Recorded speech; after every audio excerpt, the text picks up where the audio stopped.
कहली जो साल ढाले से और ये रात में कहली गंगा में स्नान करके लेके दो घर के लिए जब से भैया घर में आ गई बड़ा हमरा विपद बा कहिए हम दो घर के व्यवहार में कैसे बारी कई लोग दीपक पाला संजाब में लिखले बारी हमरा नहीं घर में दू गो लौड़ी रहे एगो लौड़ी अगर घर करे ले और एगो लौड़ी देहरी हम कहिए इस संजाब के व्यवहार में कैली दीपक प्रहलाद ना लिखली अरे घर में देश से लाल गई जब कहीं विषाद हो गए जाकर दो घर में सांझा बारह और फिर रात में पहली स्नान करके आगे दो घर के मीटो दीपारा दीपक अपने के हमें राज में सहल करी अब तो हुआ अपने सास के जाग हो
हमारे भाई हम नाव बिजली बही रख लेगा कहिए हम सांदा के व्यवहार ना कैली न धर्म गरम के हाल जानली अरे घर में आल गई जब से पहले की साध हो गई संधे 12 पाँच से पाके फूल ने सुकुमार वाली कि अग्नि के देखते में बदल हमार हम कहिए के घर के व्यवहार ना कैली अरे माता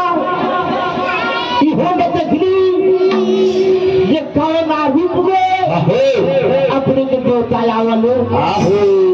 कौना रूप में देवता आवले कौना रूप में देवता आज ले रही हम देवता के नाथ खोले रही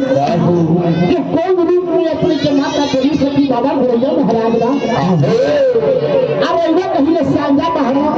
दीपक पहला दिले से भोरे में पहले की जाके दे भर दीजिए कि हम लोग देवता के त्योहार हम देखते नहीं थी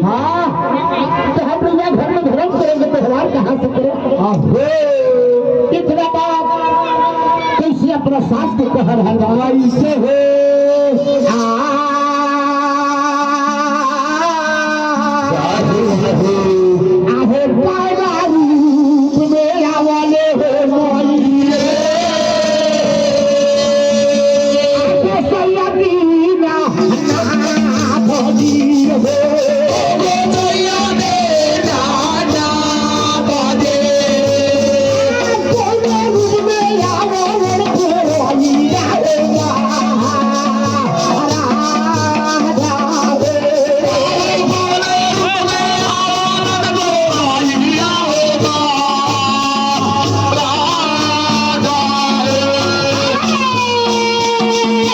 Go, go, go.